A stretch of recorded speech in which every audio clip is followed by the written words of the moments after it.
Bonjour et bienvenue au Carrefour des Cultures avec à l'affiche aujourd'hui pour vous l'ouvrage qui a pour titre Les enseignants de l'éducation de base en Guinée, professionnalisation et professionnalité.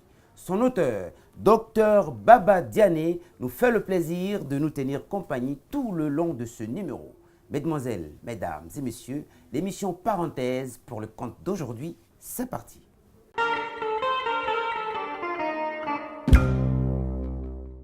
Les enseignants et enseignantes de l'éducation de base en Guinée, professionnalisation et professionnalité. Le présent ouvrage fait une analyse prospective de la formation des enseignants et enseignantes de l'éducation de base qui œuvrent dans les écoles primaires. Il met en évidence l'analyse de la situation et les tendances de la formation des instituteurs en Afrique subsaharienne, à partir, par exemple, de l'analyse du taux de réussite au certificat d'études primaires et élémentaires, CEPE. Il aborde aussi les expériences et pratiques de la professionnalité des enseignants. Une place importante a été réservée à la formation des enseignants et enseignantes dans son aspect initial ou continu dans la perspective de l'éducation de base sur 10 ans. La problématique des langues nationales n'a pas été occultée. Merci et c'est fini. Allez.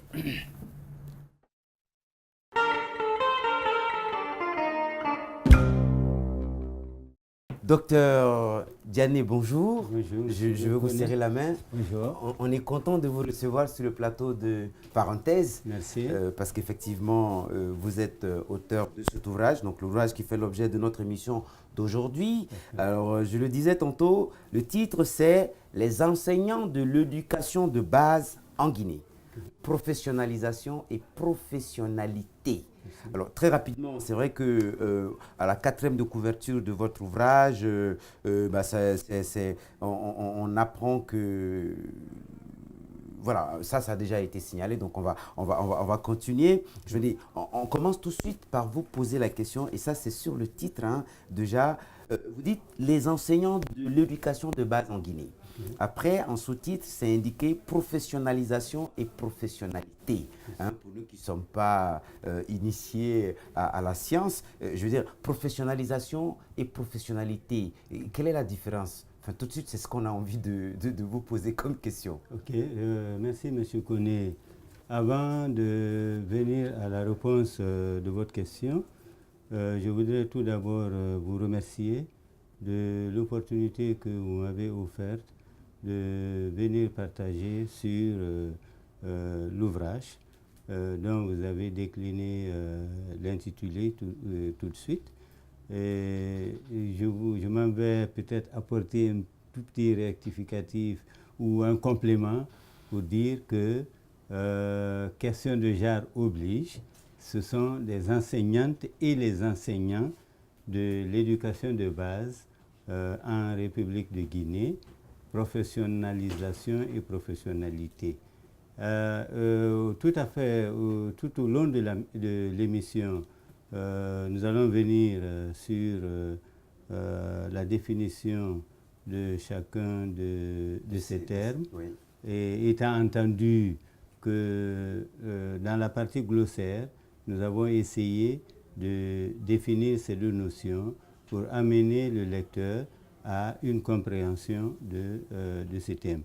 Mais je voudrais, d'entrée de jeu, vous dire oui.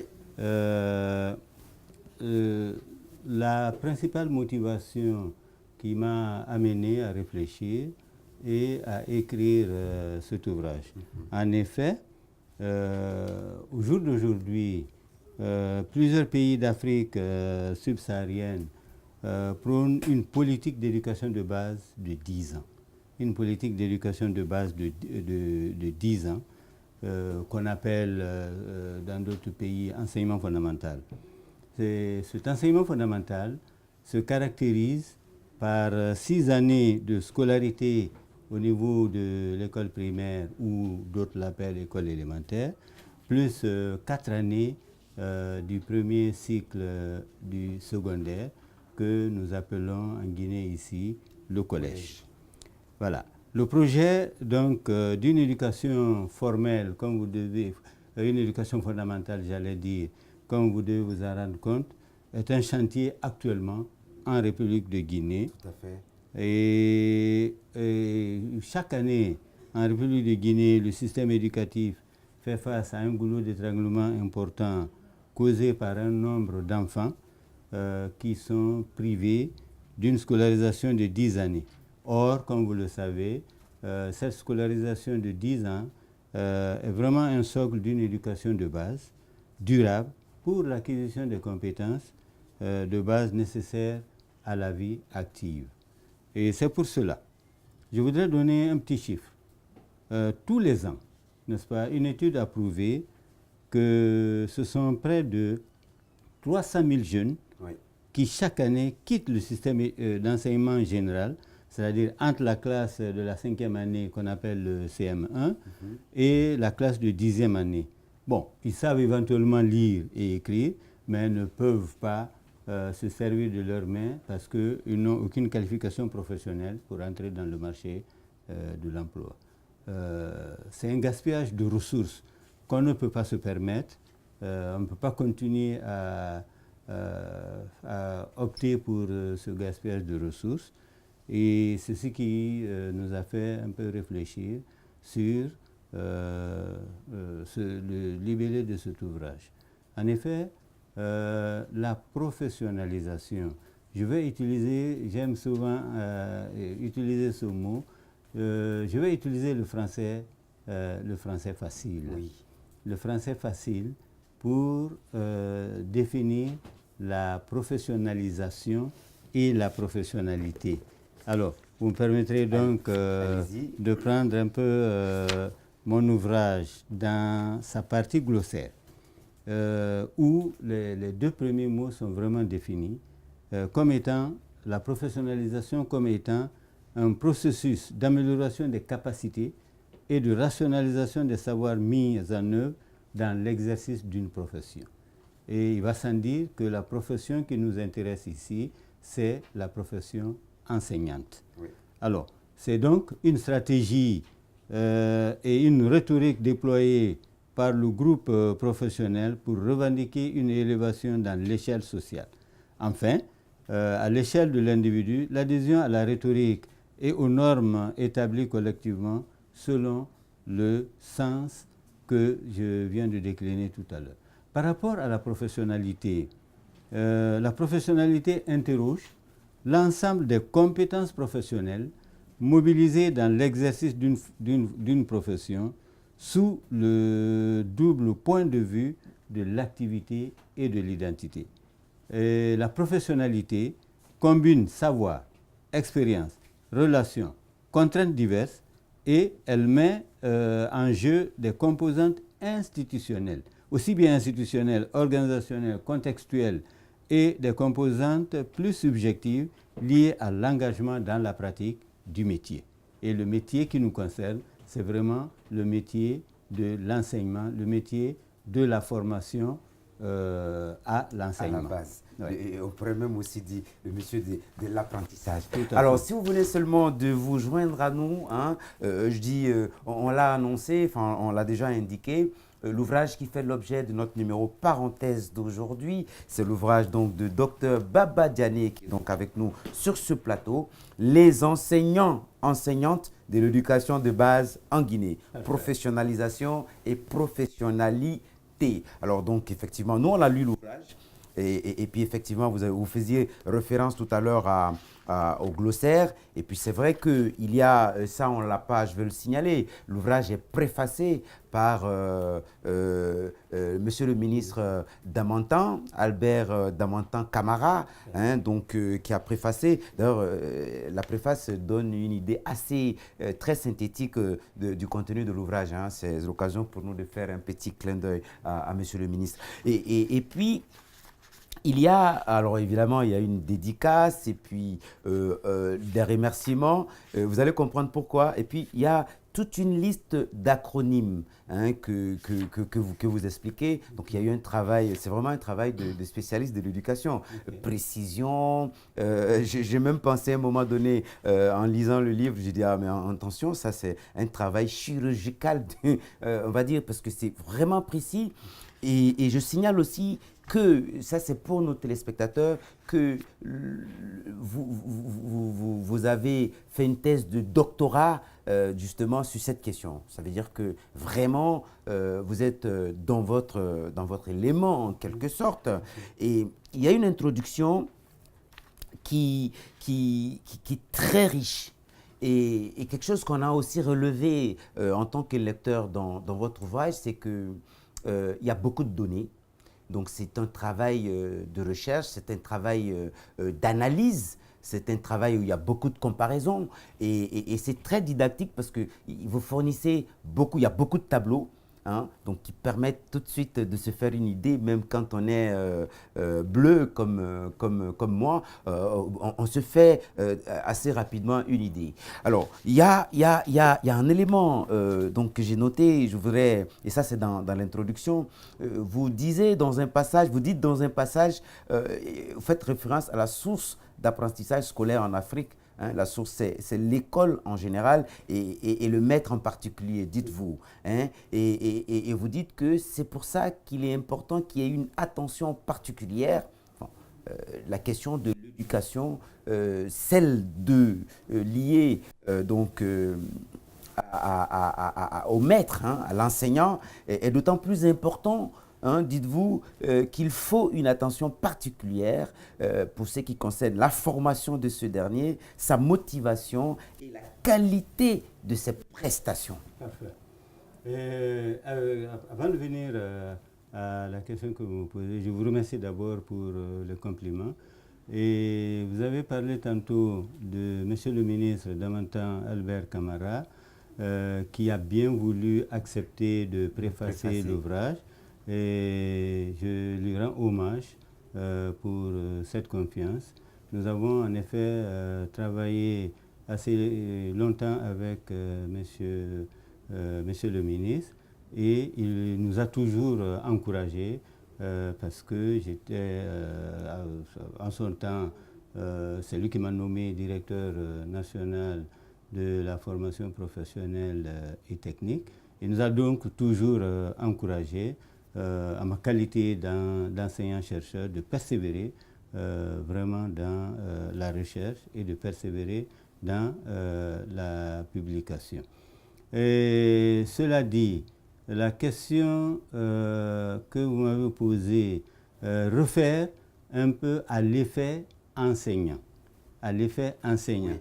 C'est vrai que dans d'autres contextes, l'effet enseignant ne se sent pas tellement à cause de la mondialisation, mais en Afrique, au sud du Sahara, vous devez le comprendre que l'effet enseignant est tout à fait primordial. Oui. Sans enseignant, il n'y a pas d'enseignement, il n'y a pas d'apprentissage vraiment dans nos contextes. C'est pour cela qu'il est bon que ces enseignants, n'est-ce pas, aient toutes les compétences requises pour former les apprenants, les élèves dans nos institutions de formation. Et donc l'effet enseignant est primordial. C'est pour cela, quand nous avons parlé tantôt du chantier de l'élargissement de l'éducation de base, oui. Cela ne peut pas se faire sans les enseignants, ça ne peut pas se faire sans qu'on ait une masse critique d'enseignants habilités, n'est-ce pas, à asseoir l'intelligence de l'élargissement de l'éducation de base. Au jour d'aujourd'hui, en Guinée, l'éducation de base commence par le préscolaire, oui. Pour aboutir, n'est-ce pas, à l'élémentaire, et de l'élémentaire, on atteint le premier cycle du secondaire qu'on appelle collège, oui. Mais au jour d'aujourd'hui, n'est-ce pas, il faut dire que c'est seulement du préscolaire, l'éducation de base commence par le préscolaire et se termine par l'école élémentaire. D'ailleurs, Voilà. Oui. dans l'ouvrage, il y a un passage qui est intéressant. Vous faites, justement, parlant de l'enseignement préscolaire, vous soulignez que cet enseignement préscolaire est surtout, plus une réalité dont la capitale, en tout cas dans les grandes agglomérations, plus que dans le milieu, entre guillemets, si on peut dire, rural. Oui, des efforts sont en train d'être déployés pour que l'éducation préscolaire, aussi bien en zone urbaine qu'en zone rurale, et il vous souviendra, ou quand vous vous déplacez un peu à travers le pays, vous voyez des centres d'encadrement communautaire. Oui. On les appelle les CEC. C'est une sorte de case ronde à la rentrée des différentes préfectures, si vous faites attention. Donc des efforts sont en train vraiment d'être déployés à ce niveau-là pour que l'encadrement de la petite enfance devienne aussi une réalité et que ce soit vraiment une action promue. Mais aussi bien que nous voyons ces centres d'encadrement communautaire, si vous faites très attention, le fonctionnement quand même de ces centres d'encadrement communautaire laisse à désirer parce qu'il manque des encadreurs, n'est-ce pas, des éducateurs du préscolaire. Et un autre défi que nous devons relever dans la formation, dans l'élargissement de l'éducation de base. Sincèrement, nous, on est content de recevoir tous les auteurs, hein, mais on est très content de vous recevoir, vous, parce que toutes les questions liées à l'éducation, ces questions-là sont d'autant plus importantes que, voilà, il y a de gros enjeux, aussi bien politiques, économiques, social, sur tous les plans. Donc c'est une question cruciale. Et puis, j'ai aussi envie de souligner que votre ouvrage, et ça c'est vraiment pour l'attention de nos téléspectateurs, votre ouvrage met donc en exergue ces enjeux-là à travers l'analyse que vous en faites. Et puis, on s'aperçoit très rapidement que la question de l'éducation est une question complexe, hein. Elle est bien complexe. Et pour citer quelques exemples, vous allez nous dire ce que vous en pensez, vous en êtes l'auteur, c'est que déjà, il y a la question il s'agit de la question de la formation des formateurs. Et cette question-là relève il y a beaucoup d'aspects, hein, et les outils que vous donnez, que vous indiquez dans l'ouvrage restent importants. Il y a par exemple dans le premier chapitre, hein, le tout premier chapitre, l'analyse des taux de réussite au CEP. Hein? Donc, cours élémentaire, certificat d'études primaires élémentaires. Donc, il y a une analyse du taux de réussite de ce certificat sur une longue durée quand même. Ça, c'est important, de 97 à 2013. Hein? Et puis, alors, vous parlez aussi de l'âge légal de la scolarisation qui était avant de 7 ans, donc qui a été ramené à 6 ans. Parfait. Et puis, vous indiquez plus loin qu'il y a néanmoins, ça c'est l'âge légal, hein, qui est indiqué, mais il y a néanmoins des scolarisations précoces, donc à 5 ans. Ouais. Et que cette scolarisation précoce-là, hein, ça c'est important, on l'a relevé, et c'est fréquent en milieu urbain. C'est ça. Parce que justement, les préscolaires est plus développé dans les grandes régions. Et qu'il y a aussi, vous dites plus, hein, la scolarisation tardive, donc jusqu'à 8 ans, des gens qui viennent. Et je disais que c'est vraiment important. Alors là, il y a un tableau, on va dire, très détaillé sur cette analyse, qui soutient cette analyse, justement, le taux de réussite et par région, par toutes les grandes villes, et surtout par genre. Pour les filles, pour les garçons, et c'est curieux parce qu'on a noté ça, il y a marqué là-dedans taux de réussite pour les filles 54% contre 46% pour les garçons. Il y aurait quelque chose qui explique ça, c'est même surprenant pour le lecteur que je suis, que le taux de réussite soit élevé pour les filles que pour les garçons. Ok. Nous avons fait une analyse Et c'est d'ailleurs, comme vous le dites, le tout premier chapitre du taux de réussite à l'examen d'entrée en 7e année. Pourquoi nous avons voulu faire cette analyse? C'est parce que l'éducation de base devrait aller au-delà de la 7e année pour venir jusqu'à à la 10e année. C'est pour cela qu'on parle d'élargissement de l'éducation de base à 10 ans. Et 10 ans, c'est vraiment 10 années de scolarité. C'est vrai que nous avons donné ces taux de réussite parce qu'il y a des chiffres là-dedans qui quand même nous interpellent. Ça nous interpelle parce que si vous voyez le souci d'améliorer la couverture scolaire, de l'enseignement-apprentissage, la gestion et l'acquisition de compétences de base étroitement articulées avec les besoins de croissance du développement socio-économique devant faciliter l'insertion des jeunes, n'est-ce pas, dans la vie active ou bien la poursuite de leurs études, c'est vraiment important qu'on y réfléchisse, qu'on réfléchisse à tous les maillons, n'est-ce pas, qui doivent concourir à l'élargissement de l'éducation de base. Aujourd'hui, l'analyse fait ressortir que 42,3% de notre budget, du budget de l'éducation, n'est-ce pas, représente la part des dépenses courantes qui sont affectées au primaire contre 16,9% au secondaire. Il y a des disparités. Oui, il y a vraiment des disparités. Et ces disparités entre les différents ordres d'enseignement entraînent un cloisonnement et fait que ça transgresse la vision systémique de l'éducation. Bon, il faut reconnaître que des efforts importants sont consentis à l'élémentaire, mais ces efforts ne pourront être rentables et bénéfiques et pertinents pour l'ensemble du système éducatif s'ils ne se poursuivent pas, au moins au niveau du premier cycle du secondaire. Vous avez parlé d'un taux de réussite des filles, n'est-ce pas, qui dépasse un tout petit peu celui des garçons. Celui des garçons. Bon, c'est un fait que j'ai constaté vraiment au niveau de l'étude sur une moyenne de 17 ans, oui, n'est-ce pas, sur une moyenne de 17 ans.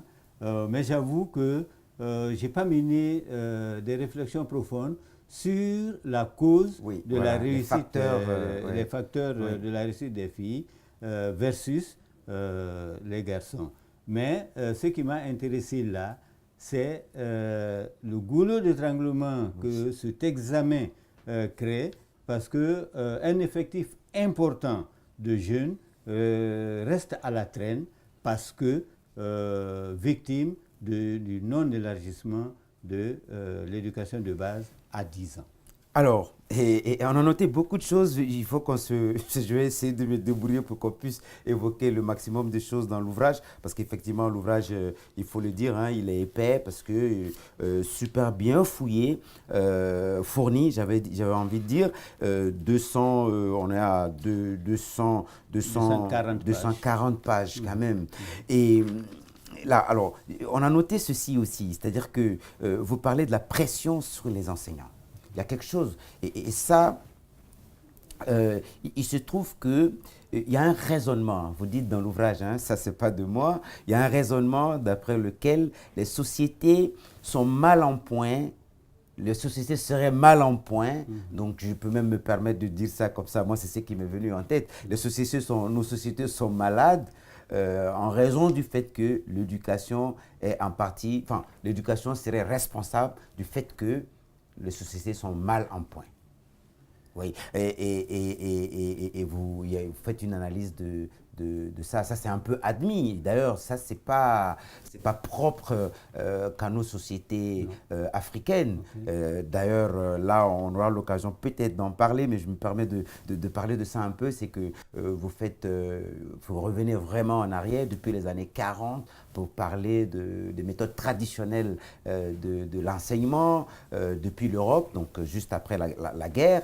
Et ça donne vraiment, c'est pour ça que je trouve que l'ouvrage, il est vraiment important. Et puis ça, il faut le dire, c'est un travail pointu. Et c'est normal, le travail d'académicien. Mais voilà, il pourrait, cet ouvrage, être à l'usage des professionnels, du monde de l'éducation, mais au-delà de tous ceux qui sont épris d'éducation d'une manière générale et de culture. Et ça, c'est pour nos téléspectateurs. Donc l'ouvrage, c'est Les enseignants, enseignantes de l'éducation de base en Guinée, professionnalisation et professionnalité. Alors, donc, je vais rapidement revenir. Je voulais dire, j'en avais parlé, la pression sur les enseignants. Alors, vous expliquez dans votre ouvrage, en tout cas dans un passage, qu'il y a une vraie pression sur les enseignants et que, bon, voilà, il y a aussi en Guinée, vous avez parlé de l'élargissement de l'éducation de base, vous parlez de l'offre éducative. Ça a retenu notre attention. L'offre éducative, les questions d'effectifs, de disparités, là aussi. Et surtout, vous parlez des savoirs enseignés dans les pratiques enseignantes. Hein? Et donc, et la question aussi, oui, de la professionnalité prescrite et de la différence qu'il y a entre ce qui est prescrit et ce qui est réellement pratiqué. Okay. Voilà, exactement. Et là, vous définissez un peu la notion de professionnalité. Ouais. Voilà. Je vous remercie vraiment. Vous avez fait une lecture approfondie de l'ouvrage. Je vous en félicite. Merci. Mais surtout, c'est pour vous. Hein. Voilà. C'est vous qui l'avez écrit. Oui, merci beaucoup. Je vous en félicite. Et vous devenez, dans la compréhension du manuel, aussi auteur de cet ouvrage. Ah, merci. Voilà. Et ce que je voudrais dire, pour vous appuyer un peu, c'est qu'à la fin de l'ouvrage, j'ai cité un auteur. L'auteur s'appelle Feman Nesmer. Oui. C'est pour vous donner raison. Feman Nesmer dit que la qualité des écoles d'une nation dépend de la qualité des enseignantes et des enseignants de notre nation. Oui. Je le reprends. La qualité des écoles de notre nation dépend de la qualité des enseignantes de notre nation. Donc, il est utopique de penser à élargir l'éducation de base si on n'a pas un personnel qualifié, à même d'accompagner. Pour répondre à ces besoins-là. Pour répondre vraiment à ces besoins, pour s'impliquer vraiment dans l'élargissement de l'éducation de base. Au jour d'aujourd'hui, les éducateurs du préscolaire et les instituteurs qui évoluent dans les écoles primaires sont formés dans les écoles normales d'instituteurs qui sont au nombre de 9 dans notre pays. Alors, les professeurs de collège et les professeurs de lycée, cette appellation, c'est dans le statut particulier des cadres des personnels de l'éducation, mais dans la formation, l'Institut supérieur des sciences de l'éducation de Guinée ne fait pas de distinction entre le professeur de collège et le professeur de lycée. Ils les mettent dans le même moule pour parler plutôt de professeur du secondaire. Voilà, professeur du secondaire. Bon, j'avoue que aujourd'hui, si nous devons aller vers l'éducation de base, on a besoin du coup, n'est-ce pas, d'une nouvelle ingénierie pédagogique de formation des enseignantes et des enseignants pour l'éducation de base. Oui, alors docteur, juste, on va parler d'autre chose, mais je voulais vous poser la question, pour avoir fait ce travail immense, quel est le regard que vous portez aujourd'hui sur la question de la formation des enseignants de base en Guinée? Juste un mot, puis on va parler d'autre chose. Ok. Bon, Là, vous me posez une question assez pertinente. Dans la mesure où aujourd'hui, bon, il y a des avis qui pensent, qui disent oui, les enseignants ne sont pas bien formés, Oui. les enseignants ont des lacunes et tout ça. Moi qui vous parle, j'ai géré pendant plus de 15 ans le système de formation initiale. Je ne voudrais pas, à mon avis, moi je ne voudrais pas avancer d'opinion qui ne soit pas soutenue par une étude, Oui. une étude crédible. Voilà, pour une étude crédible. La semaine dernière, j'ai reçu un avis ou une note technique que le ministère de l'Éducation nationale et de l'alphabétisation est en train de prendre des dispositions pour essayer d'évaluer les enseignants à l'effet de savoir quel est vraiment le niveau réel de nos enseignants à l'heure où nous nous trouvons. Et bon, j'avoue que je ne veux pas donner, D'accord. Non, non, mais je veux pas donner un avis je qui ne soit comprends. pas soutenu Non, par quand une, on a par lu, une quand étude. on a lu votre livre, Ouais, c'est ouais. vrai qu'on comprend Ouais. que vous ne soyez pas disposé à avancer des avis qui ne soient pas soutenus. Ça Ouais. se comprend. Ouais. On a vu les études. Et d'ailleurs, Ouais. c'est l'une de ces études, c'est quelque chose que l'étude a révélé, qui Ouais. m'a fait poser la question. Je vous ai expliqué. Ok. En fait, j'ai été, on va dire, en tant que lecteur, agréablement surpris de voir, par exemple, parce que vous comparez aussi les types de formation et leur durée, par exemple, de Absolument. pays, entre les pays. Ouais. Et on découvre effectivement que la Guinée fait partie quand même, il y a une comparaison avec le Tchad Ouais. et un autre pays, je ne me souviens plus duquel, mais Ouais. ça veut dire que la Guinée propose une durée assez longue, plus ou moins longue, parce que ça va jusqu'à sur 1 an, Ok. et puis dans une institution, Ok. alors que dans d'autres pays, on découvre que, surtout pour les contractuels, Oui. ce n'est pas forcément le cas. Absolument. Il y a eu un programme qui Absolument. a permis de former des gens, Ouais. et effectivement, c'est détaillé. Et c'est pour ça que, sur la base de cela, j'avais voulu poser cette, Oui, cette question. oui, merci bien. Il faut dire que la Guinée a joué un rôle pionnier dans le système de formation initiale des maîtres de l'élémentaire.